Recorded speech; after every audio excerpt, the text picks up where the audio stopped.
Discussion entre tripeux de la finance, troisième partie.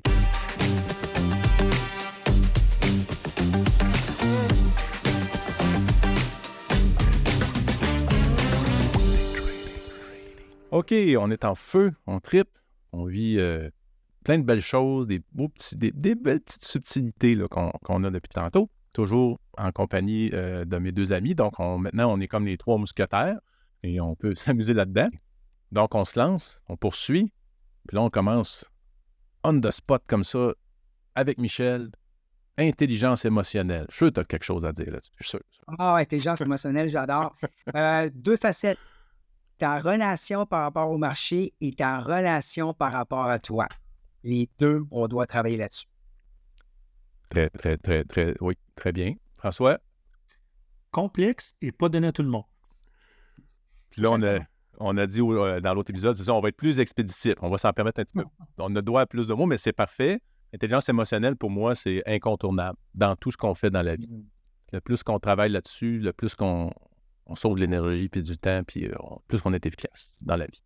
OK, c'est bon, on est rendu sur le sprint. La prochaine, quand même très, très important, tendance. Là, on y va avec Michel, pas Michel, on y va avec François. Très important. Très important. Si je m'en tiens encore à mon métier, transiger dans le sens de la tendance. C'est une belle confluence. Puis je vous dirais, c'est la principale à suivre. Transiger dans le sens de la tendance. Dans le sens des escaliers, comme tu nous le répètes. OK, Michel. Première chose que je regarde. Tu regardes le graphique, puis on sait que 65 à 70 % du temps, on n'aura pas vraiment de direction. On va être dans un mode deux côtés, sideways. On va se promener entre une zone de support de résistance et environ 30 à 35 % du temps, on va avoir une tendance haussière ou baissière. Comme disait François, il faut négocier en fonction de ce qu'on a. Puis je trouve tellement important. Puis il y a des actions, dont BlackBerry, l'ancien Research in Motion, qui se négocie sensiblement au même niveau qu'il y a quasiment 10 ans. Alors, ça sauve beaucoup de temps, puis on gagne en tranquillité d'esprit à essayer d'investir dans des espèces de setup qui est comme, dans le fond, là, ta méthode d'investissement en fonction que le marché soit de côté ou en tendance. Parenthèse, ceux qui font de la négociation active ou même du swing trading, surtout pour vous, là, il y a des indicateurs qui permettent de transiger quand on est en range, comme Michel dit, là, 80% du temps. Quand un titre ou les indices boursiers sont en tendance, là, 20% du temps, puis souvent, c'est là que ça paye et ça compense pour le 80%. Il y a d'autres indicateurs qui nous permettent de transiger dans la tendance. Fait que si vous êtes amoureux d'analyse technique, là, allez sur vos plateformes, là, TradingView et compagnie. Il y a plein d'indicateurs qui nous permettent de transiger, qu'on soit en range ou en tendance. Oui. D'ailleurs, rapidement, le RSI 14, c'est une erreur fréquente qu'on fait. Survente à 30, surachat à 70, ça fonctionne très bien dans un environnement de côté, mais dans un contexte de tendance. Moi, je me souviens, là, Tesla, les années 2020-2021, là, je pense qu'il était resté, je me demande, c'était pas 2 ou 3 mois au-dessus d'un RSI 14 ou 70. Il faut respecter la tendance du titre. Oui. C'est tellement bien dit. Pour moi, on le dit en anglais, mais la tendance, c'est mon ami, mais elle me demande de la patience. Parce que j'attends mes setups, j'attends mes pullbacks, j'attends qu'elle soit là, ça demande de la patience, mais c'est mon ami. Ce serait ça que je dirais. Prochain terme, il y a 2 termes, parce que souvent, il y a un débat là-dessus, mais je voulais les nommer ensemble pour qu'on puisse développer là-dessus. Donc, analyse technique et analyse fondamentale. Michel a déjà passé un petit commentaire un petit peu plus tôt là-dessus, mais là, je t'écoute, Michel. Tu veux développer? C'est pas ni l'un ni l'autre, c'est l'un et l'autre. Ouais. Analyse fondamentale, qu'est-ce que tu veux acheter? Analyse technique, c'est quand tu rentres et quand tu sors. Et quand tu es capable de combiner les deux, c'est là que la magie opère. Oui. François? Moi, je dirais mariage forcé. Souvent, une gang Android, une gang Apple, le yin, le yang, tu as tout le temps la gang d'analyse technique. C'est ésotérique, tu as tout le temps la gang d'analyse fondamentale. Mais maintenant, à l'ère de notre technologie, malheureusement, pour ceux qui ne vivent que pour le fondamental, l'analyse technique a maintenant sa place. Donc, si vous êtes capable de marier l'analyse technique avec le fondamental de notre charmant Warren Buffett, c'est le meilleur, c'est le meilleur scénario, je crois, pour investir. Ouais. Donc, c'est souvent à l'opposé les deux, mais c'est mariage forcé. Moi, c'est ça le mot qui me revient. Ouais. Ça fait du sens.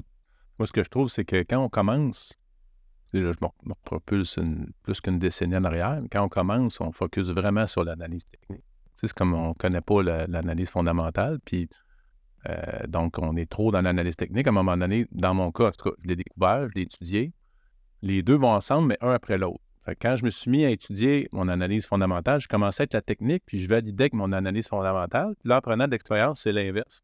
Je monte mes watchlists, je choisis mes titres avec l'analyse fondamentale. Après ça, j'y vais avec l'analyse technique pour décider, comme Michel l'a dit, où me positionner, est-ce que j'embarque, est-ce que je passe mon tour. Puis, tu sais, il y a quand même des critères à respecter dans mon analyse technique. Puis, ce que je me rends compte, c'est qu'il y a des critères aussi dans l'analyse fondamentale, mais si il ne passe pas le test, il ne rentre pas dans ma watchlist, puis je ne le considère pas. Puis, on doit reviser ça parce que ça bouge dans le temps aussi. Tu sais, 1 an ou 2 après, ça peut changer. Donc, il ne faut pas juste prendre pour acquis qu'on l'a analysé une fois puis que ça va être comme ça tout le temps. Donc, il faut se mettre à jour. Ça serait ça. Mais comme vous deux, les deux vont ensemble. C'est un incontournable. C'est un mariage, t'as dit forcé, mais je pense que c'est un bon match. C'est un bon match. On poursuit. OK. Là, c'est le mot. Moi, je l'aime mieux en anglais, mais je vais le dire en français et en anglais. Donc, c'est les résultats ou les earnings. Moi, j'ai plus tendance à l'utiliser en anglais dans mon quotidien. Là, on va commencer avec Michel. Gestion de carrière. Dans le sens que quand tu es un dirigeant d'entreprise, tu es rémunéré souvent avec la performance de l'action. Tu donnes l'information à la communauté des analystes financiers qui, eux autres, arrivent avec leur cible. Tu as tout intérêt à mettre la barre très basse pour pouvoir surprendre à la hausse. Mm-hmm. Alors, je dirais, c'est important pour la croissance des marchés boursiers à long terme, mais moi, le mot qui me vient en tête, c'est vraiment gestion de carrière. OK. Ou gestion, mettons, des attentes, peut-être? Ou tu sais, c'est la gestion du dirigeant d'entreprise. Oui, OK. tout à fait. OK. François. Moi, c'est chaud. J'avais une conversation un matin avec Patrick, justement, qui parlait des earnings. Ceux qui ont écouté la série des options précédemment, on fait des stratégies d'options sur différents produits. Puis là, on en fait aussi sur les earnings, sur le résultat financier. Donc, le mot qui me vient à l'esprit, c'est volatilité. Parce que j'ai fait une stratégie d'options, un peu comme Patrick fait aussi. Avant les earnings, on prend une position via les options. Puis moi, j'avais mis un ordre de... peu importe la stratégie, là, pas besoin, on ne reviendra pas dans les détails, mais bref, le titre, il fallait qu'il descende de 10 %. C'était quand même un titre de grosse capitalisation. Il fallait que le titre tombe de 10 % maximum, puis je collectais une prime. Mais le titre a tombé de 20 %. Donc, c'est énorme, puis c'est ça. C'est très volatile, les résultats financiers, les earnings. Donc, j'ai été pris avec une position sur un titre, mais c'est quand même un titre de qualité. Puis après quelques semaines, je crois, ça l'a remonté, puis ça l'a bien sorti. Nous, l'importance, encore là, de faire pas n'importe quoi. Quand on transige, d'y aller, si on veut mettre les chances de notre côté, sur des titres de qualité. Mais bref, earnings rime avec volatilité pour moi. Oui. C'est un fait. Effectivement, on échange là-dessus. Puis c'est une zone où on travaille en ce moment. Moi, dans le fond, ça va le résumer. C'est un amplificateur. C'est un amplificateur d'opportunité. C'est un amplificateur de gain. C'est un amplificateur de risque. C'est un amplificateur de volatilité, d'incertitude. Fait que c'est tout ce qu'on vit dans nos analyses, mais amplifié. Mais ça vient avec, effectivement, ses risques, mais en même temps, ça vient avec ses opportunités aussi. Donc, pour moi, c'est d'apprendre à mieux les transiger. Puis avant, je les fuyais. Puis là, aujourd'hui, comme les erreurs, je les embrasse. Ça va être ça mon résumé de ça. On continue. C'est quand même très, très inspirant. En tout cas, moi, ça touche une corde les earnings. Prochaine. Ça, c'est plus général. Technologie. Je sais que François, il y a des nouveaux écrans. Là, je vais commencer avec toi. Tu as l'air d'avoir du fun au niveau technologique récemment. Moi, je suis né avec la technologie. Je suis né en 1975, donc je montais des ordinateurs à 10 ans. Donc, technologie, gros terrain de jeu pour moi. Puis, c'est ça. J'adore la technologie. Quand j'ai commencé sur le parquet de la bourse, il y avait des ordinateurs, ceux qui se souviennent, là, c'était, je sais plus, je vais dire Windows 95, là, ça fait longtemps. C'est des vieux ordinateurs. Mais j'étais tout le temps un des seuls sur l'ordinateur à regarder des graphiques. C'est quand même archaïque, là, mais là, les petits vieux en arrière me regardaient, puis là, je donnais des petits cours. Là. Donc, j'adore ça, la technologie. Puis sinon, juste pour revenir à l'autre question de Patrick, là, je comprends que Patrick est excité, ses earnings, il me parlait tantôt, il disait hey, j'ai fait une trade annualisée, ça représente plus de 153 153 Ouais, celle-là. Moi, je suis excité. Oui, celle-là, c'était le fun. Ça ne dure pas un an, par exemple, mais c'est effectivement annualisé. Oui, non, ça fait des rendements impressionnants. Mais oui, c'est très agréable quand ça fait ça. Tu sais, là, tu as parlé de technologie, mais technologie, dans ton cas, c'est ce qui fait que tu es encore là, c'est parce que tu avais cette passion-là. Parce que quand il y a eu le switch de la bourse, tu sais, sur le parquet versus informatique, il y en a beaucoup qui ont disparu. Puis tu as continué. On va aller à Michel après, là, mais moi, sur 500 personnes qu'on était sur le parquet, je crois, là, quand on a passé à la criée à électronique, moi, évidemment, j'avais une longueur d'avance à cause de mon âge puis que j'aimais ça. Mais je te dirais, là, tout de suite, là, du jour au lendemain, 250 qui n'ont pas été capables de se remettre à jour à cause des technologies. Donc, moi, c'est comme tu dis, c'est ça qui m'a sauvé. Exact. Alors, Michel, à ton tour. Avantage États-Unis. Quand on regarde les 10 dernières années, la principale raison pour laquelle les marchés boursiers américains ont très bien performé, c'est le poids de la technologie au sein des indices. Et là, depuis le début de l'année, en 2025, on parle peut-être de la fin de l'exceptionnalisme américain. On voit des marchés comme l'Europe et les pays émergents bien performer. Moi, je ne pense pas que les États-Unis, c'est terminé au niveau performance boursière en raison de la technologie. Tant si longtemps qu'on n'aura pas de preuves d'innovation vraiment marquées dans d'autres régions, je vois mal comment les États-Unis vont se faire remplacer en termes de performance sur une longue période de temps. Oui, c'est de la bonne concurrence. Hein. Tu parles des États-Unis, mais c'est parfait que l'Europe, puis on parle des véhicules électriques, mettons, Tesla qui avait le monopole, maintenant, il y a tellement des compagnies qui font des bons véhicules comparables à Tesla, là, fait que c'est de la saine compétition. Oui. Puis que ce soit les Américains ou d'autres pays, mais l'innovation, quand c'est dans la culture, ils vont continuer d'innover, puis je pense qu'il y a des battants, là, quand même, dans ce peuple-là. Là. Fait qu'on... Mais je trouve ça intéressant parce que François, tu as parlé du rapport avec la technologie pour toi. Michel a fait le lien avec le marché. Puis moi aussi, c'était le rapport avec la technologie pour moi. Pour moi, c'est que si le boursicoteur ou le négociateur autonome ou peu importe, le trader, si tu n'aimes pas ça, tu pars déjà avec une prise. Parce qu'il va en avoir de plus en plus. Puis tu dois toujours te mettre à niveau. Toujours être à la recherche. Un petit peu à chaque jour. Toujours. Si tu ne fais pas ça, ça va faire comme des gens sur le parquet qui ont disparu, ou tu vas te mettre à risque là, de faire des graves erreurs. Là. Fait que si tu n'aimes vraiment pas ça, puis que pose-toi la question, c'est peut-être pas fait pour moi du tout. Là. C'est rare, je veux décourager des gens, mais ça vient avec. C'est un incontournable. Bon. C'est juste que vos commentaires risquent de mieux vieillir que le mien. Hein? On peut se ramasser. Oui, effectivement, mais en même temps, même dans 20 ans, il va y avoir une course technologique.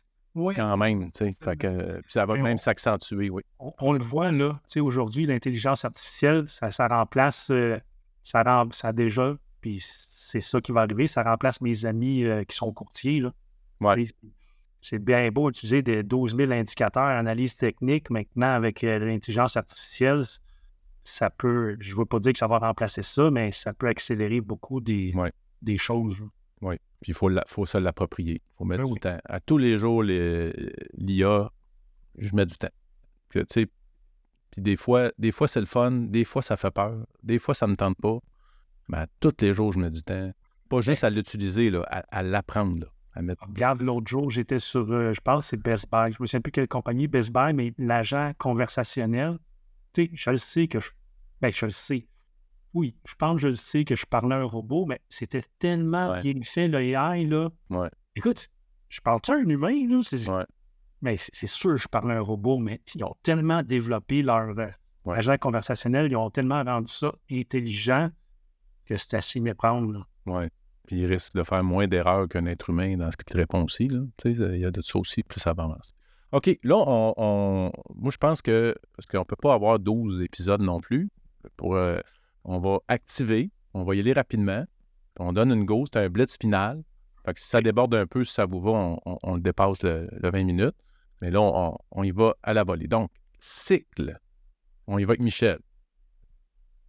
Ça fait partie de la nature du marché boursier. Il y a des cycles haussiers, il y a des cycles baissiers. Et on doit vraiment faire la différence entre expertise et expérience. Donc, l'expérience, c'est d'être là depuis un nombre d'années, puis l'expertise, c'est être capable de te sortir, peu importe le contexte. Donc, par exemple, si tu es rentré dans le marché boursier en mars 2020, puis on est rendu en mai 2025, tu dis que tu as 5 ans d'expérience, puis as-tu vraiment beaucoup d'expertise? Ça dépend le nombre de cycles différents que tu as durant cette période de temps-là. Donc, ça a été vraiment un classique de 2009 à 2020. Le marché boursier a été dans une tendance haussière. Donc, même si tu avais eu 11 années d'expérience, tu n'avais pas nécessairement d'expertise. Excellent. François.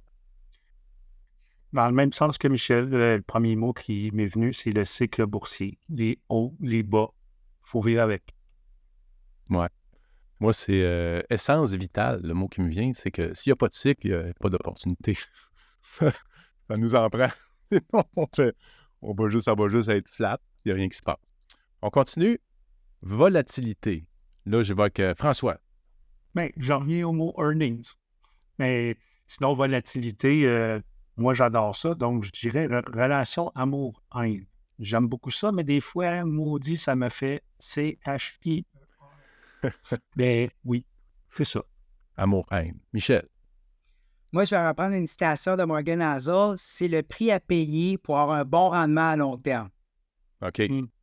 Ben oui, il faut que tu l'acceptes, il faut que tu l'accueilles. Yes.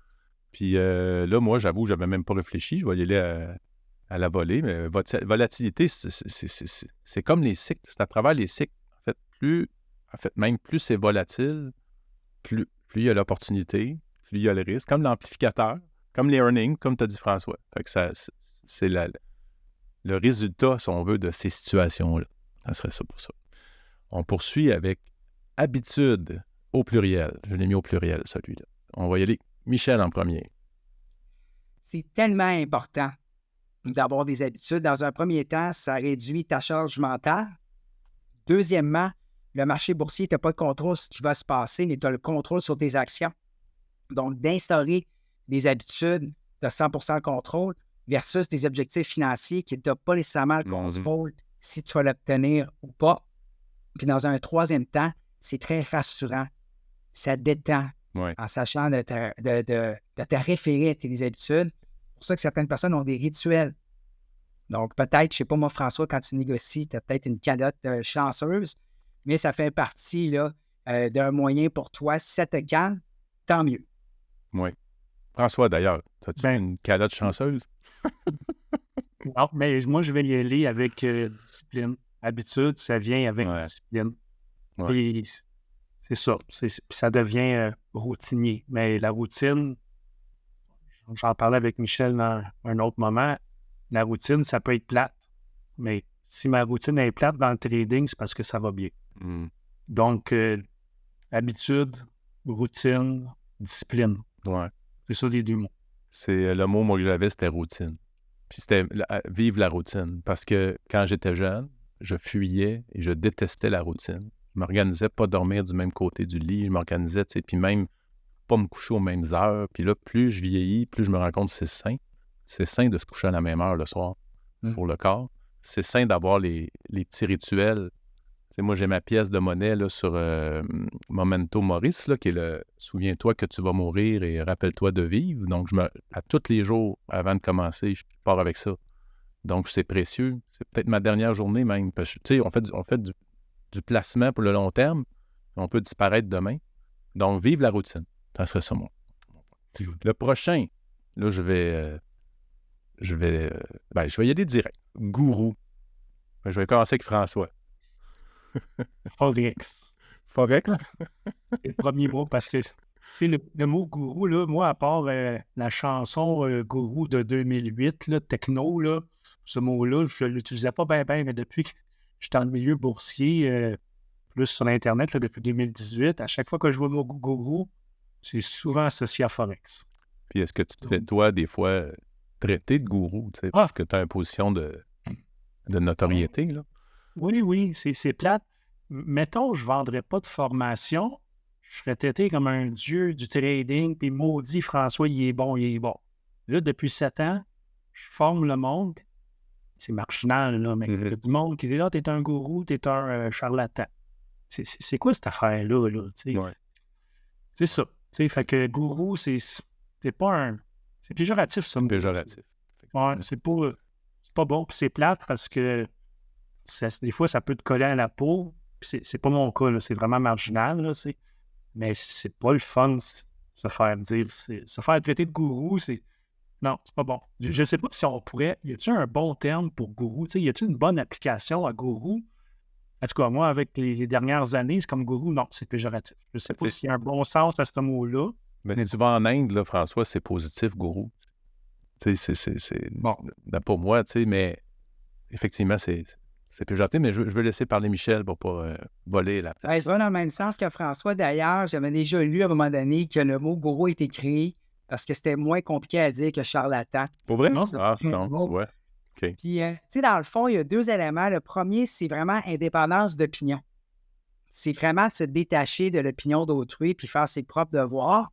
Puis l'autre point, quand tu vois un gourou s'exprimer, mettons, dans les médias puis faire des grosses déclarations, c'est important de dire que même si la personne a l'air confiante, ça ne veut pas dire nécessairement que ça va se réaliser. Et ça, c'est l'effet d'halo, hein? Tu vois quelqu'un en entrevue, elle a l'air sympathique, puis tu as l'impression qu'elle va vraiment bien faire sa job. Et des fois, c'est 2 compétences complètement différentes. Ouais. Donc, de ne pas nécessairement se faire influencer parce que tu vois, tout en demeurant critique de ce que tu lis et ce que tu entends.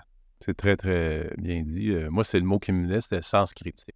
C'est-à-dire confiance aveugle en quelqu'un sur YouTube que tu n'as jamais démontré même son succès, là, parce que c'est facile à faire semblant d'en avoir du succès sur YouTube. Fait que c'est sens critique. Donc, c'est quand même de rester ouvert parce qu'il y a des bonnes idées là-dedans. Des fois, tu sais, moi, dans mon historique, j'étais un gros consommateur de séminaires, de week-ends de retraite, de développement personnel. Puis il m'est arrivé à quelques reprises où j'avais vraiment l'impression d'être dans une secte. Puis quand je raconte ça à des gens, ils me disent « Hey, t'avais pas peur? » Je dis « Ben non, j'avais pas peur, j'étais là. » Puis il y a du bon dans tout. Fait que les 2-3 points qui m'ont convenu, je les ai pris. Puis après ça, j'ai juste pas donné suite, avec le groupe, parce que je le sentais pas, mais il y a du bon dans tout, mais ça prend un sens critique. OK, on continue. Celui-là, je l'aime beaucoup. Option, avec un S aussi. Michel. Option. J'adore ça. Moi, je vais te parler en termes de trader, d'avoir une option sur ce que tu veux faire plus tard. Et tu parles au niveau de liberté. Donc, je pense souvent que dans la vie, l'objectif, c'est d'avoir le plus d'options ouvertes. Le concept d'optionnalité. Donc, que ce soit d'acheter une option pour bénéficier d'une action qui grimpe à la suite de bons résultats financiers, d'ouvrir, que ce soit les cryptos, Forex, les options, les contrats à terme, bien, d'ouvrir, dans le fond, ton carré de sable, ça donne plus de liberté. Oui. J'adhère à ça aussi. Moi, c'était possibilité accrue, mais ça demande de l'expo. Là, je parle vraiment des options, là, parce qu'on peut se donner des options, mais de transiger les options, mais ça prend de l'expérience. Lancez-vous pas là-dedans, commencez. Faites vos armes avant. OK, prochain. Macroéconomie. Michel. J'ai pas dit moi. Il n'y a pas parlé t'as pas parlé d'options? Je pensais que tu l'avais dit. Excuse-moi. Désolé. Non. Alors, maître, je vous écoute. Oui, mais maître gourou. Maître gourou. Excusez.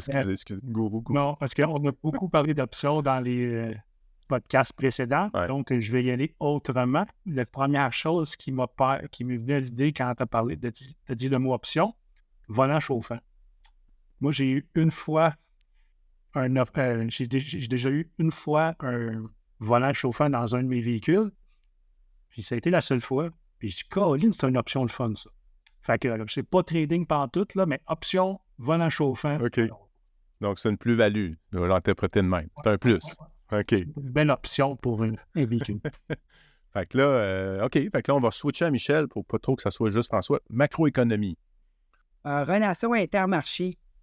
Comment que les taux d'intérêt se comportent, le comportement du pétrole, les décisions des réserves fédérales, ça a un impact sur les classes d'actifs.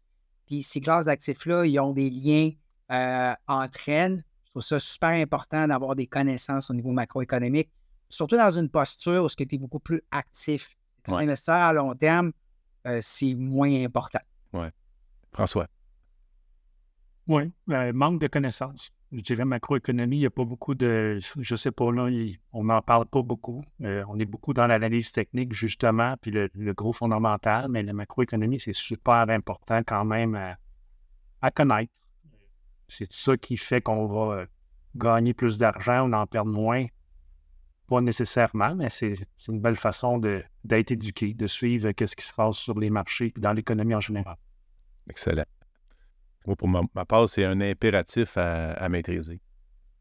Quand j'ai commencé mon trading, moi, je faisais mon plan d'affaires, là, mon plan de trader au début. Puis là, dans mes lacunes, je connaissais aucunement la macroéconomie, mais zéro, là. Puis là, pendant les premières années, c'était vraiment un handicap. Puis à un moment donné, j'ai décidé que je réglais ça, puis ça a vraiment tout changé, là. Michel l'a bien résumé. Ça change notre perception. On apprend à mieux saisir même le sentiment dans le marché, là. Tu sais, qu'est-ce qui est là, Mais finalement, difficilement. en confiance. C'est ça, exactement. OK, celui-là, c'est juste parce qu'on est en 2025, mais Donald Trump. Vas-y, Michel. On n'en parle pas beaucoup, mais là, on en parle. Juste un peu. C'est une bonne question. Je dirais le Trump put. Donc, on est habitué avec le Fed put, à savoir quand le marché boursier recule à la suite d'un événement, ils vont faire d'un interventionnisme, ils vont agir en tant que filet de sécurité. Je pense toujours que Donald Trump veut que les marchés boursiers grimpent. Et là, on a vu quand le S&P 500 est allé sous la barre du 5000, il a réagi. Et là, au moment qu'on enregistre ça, les taux d'intérêt, c'est un enjeu. Trump put, Trump, il veut que les marchés financiers soient à la hausse. Il ne veut pas arriver à la fin de son mandat et dire « Ah, c'est lui qui a causé une récession. » François. Moi, je dirais être complexe. Simplement. On le juge avec qu'est-ce qu'on... On lui a jamais parlé à Donald Trump, là, fait qu'on le juge sur qu'est-ce qu'on lit, qu'est-ce qu'on voit.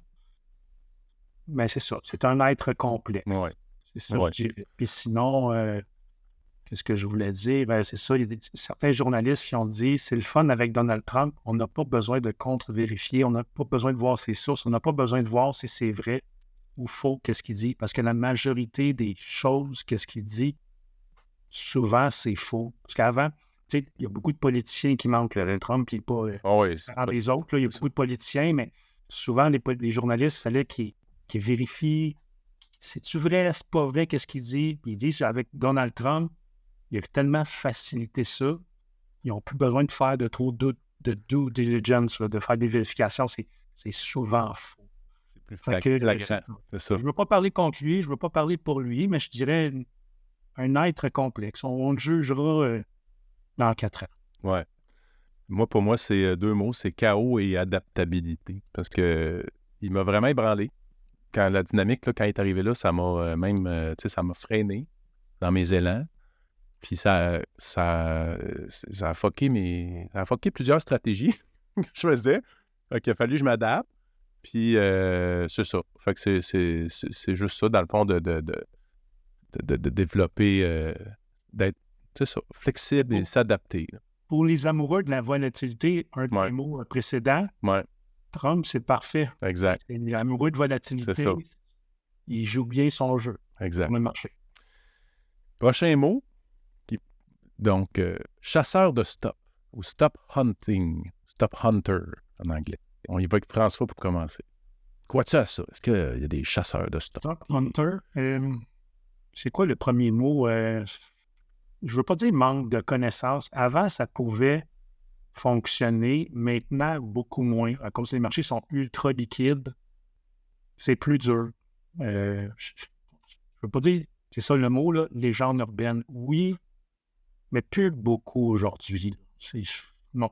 Fait que je dirais légende urbaine. OK. Michel. Je dirais chiffron.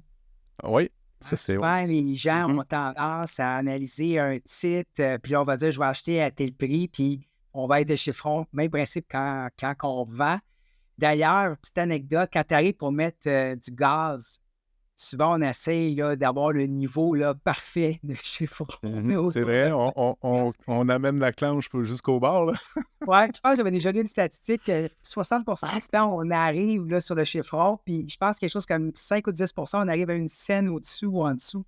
On vise beaucoup les chiffrons parce que OK. ça rend notre vie là, plus facile au quotidien. Donc, quand vous placez vos stops, gardez ça en tête. J'adore placer mon ordre de vente à 28,42 au lieu de 28,50 par exemple. Ben oui. Très, très bon point. Effectivement, les grandes banques aussi, là, tu sais, quand on cherche les supports, les résistances, les grandes banques, c'est les chiffrons. Moi, ben, c'est pour un peu, dans le fond, jaser avec François, parce qu'il a parlé de légende urbaine, mais moi, les amis, je suis un stop hunter, tu sais. Oh, Puis encore plus depuis Donald Trump, parce que l'adaptation que j'ai faite, ça, c'est pour mon Forex que je fais ça. Parce que c'est là que ça a gelé, là. Tu sais, les devises se sont mis à bouger vraiment plus de façon erratique ou tu sais, de façon non prévisible, là.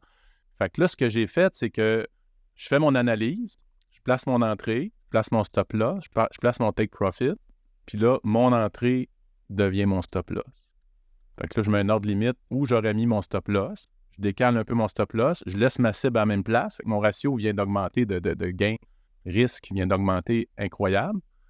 Puis, je dirais que depuis que je fais ça, sur 4 trades que je positionne en ordre limite, il y en a 3 que ça ne rentre pas. Fait que là, je perds 3 opportunités, mais sur celles qui rentrent, mon taux de réussite, il a doublé. Incroyable, hein? Fait que là, c'est là que je suis rendu. C'est vraiment une expérience personnelle du moment, là, tu sais. Fait que si vous voulez l'expérimenter, expérimentez ça. Mettez votre entrée à l'endroit où vous auriez mis votre stop-loss, puis regardez ce qui se passe. Mais L'analyse n'avait pas de pareil. pour donner raison à Patrick, là, parce que moi, je disais légende urbaine, mais tu sais, je parle surtout pour le marché des actions. Mais effectivement, le Forex, c'est un marché quand même, c'est pas centralisé, là, donc Exact. c'est un marché un peu différent. Puis C'est ça. on le voit là, quand on casse des supports ou des résistances dans le Forex, ça va très vite par en haut ou par en bas, là. Ouais. Donc, Tu sais, quand François t'a dit, quand tu as dit légende urbaine, c'est parce qu'il y a beaucoup de gens qui croient que c'est le courtier, tu sais, qui va chasser le Oui. stop, ou tu sais, qu'il y a quelqu'un qui nous surveille. J'ai même vu des robots, là, tu sais, pour cacher nos ordres. Tu sais, il y a des gens qui sont paranoïaques là-dedans.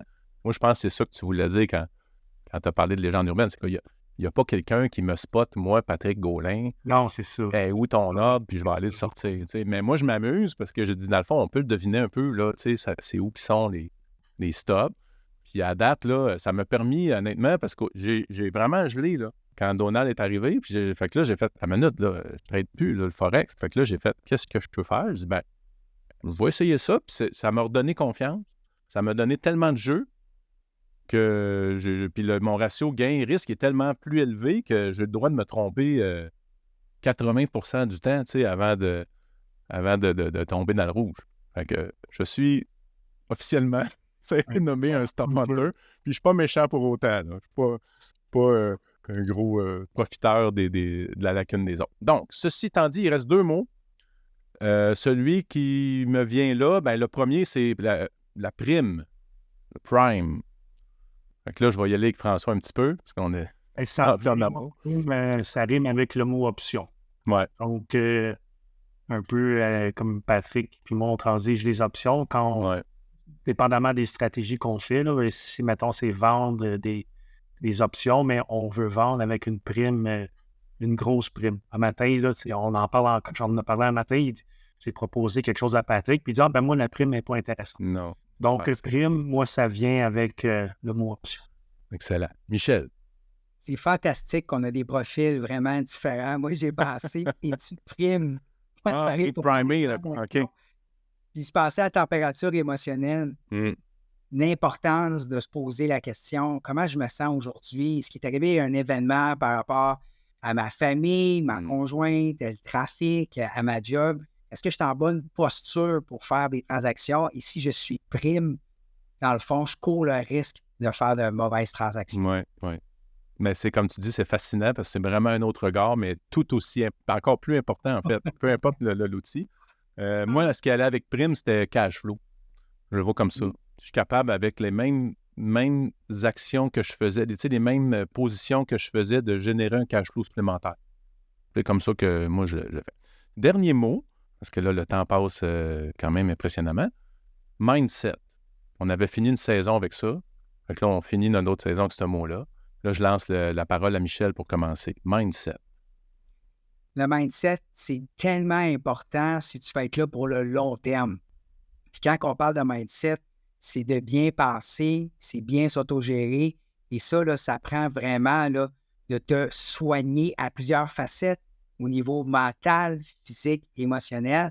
Donc, le trading, c'est pas juste la connaissance des graphiques ou de la macroéconomie ou l'analyse fondamentale, c'est un tout. Et on doit consacrer pratiquement là, peut-être le tiers de ton temps à t'entraîner, à visualiser, à méditer, à voir des amis, à prendre des pauses. Bref, c'est ton principal actif. Très bien dit. François. Rigueur, pensée positive. C'est important d'avoir un bon mindset. C'est important, encore là, pour le trading, je le vois trop souvent sur les réseaux, là, justement, avec Trump. Les marchés vont tomber, je vais arrêter d'investir, je vais rester cash. Un peu comme on parlait tantôt, c'est important de rester investi. C'est important d'avoir un bon mindset et essayer de faire abstraction de toutes les... En anglais, je vais dire le noise, là, tout ce qui peut nous affecter. Donc, c'est important d'avoir un bon mindset puis il faut garder une certaine rigueur là-dedans parce que ça ne prend pas grand-chose pour... c'est dommage, là, on ne peut pas toutes les sauver, mais moi, j'en vois là, du monde, là, ils disent « Ah, ben moi, je reste cash, j'attends que les choses se replacent. » Tu sais, quand on va regarder un graphique long terme, là, quand on va regarder la période 2025 à 2030, je ne sais pas ce que les marchés vont faire, là, vont monter ou descendre, mais même si ça descend pendant 5 ans, je pense pas que ça va arriver, mais quand on va regarder ça dans 10 ans, on va dire « Ah, c'était quoi déjà qu'il y avait là? » Tu sais, c'est voir sur le long terme. Fait que ça prend un bon mindset. Oui, il y a des événements à court terme qui peuvent nous affecter, mais il faut essayer d'être au-delà de ça. Oui, puis tu sais, j'attends, ouais, mais tu ne sais pas quand ça va revirer. Personne ne le sait, fait que t'attends quoi? Tu vas être cash, tu vas mourir cash, là. C'est ça ton plan?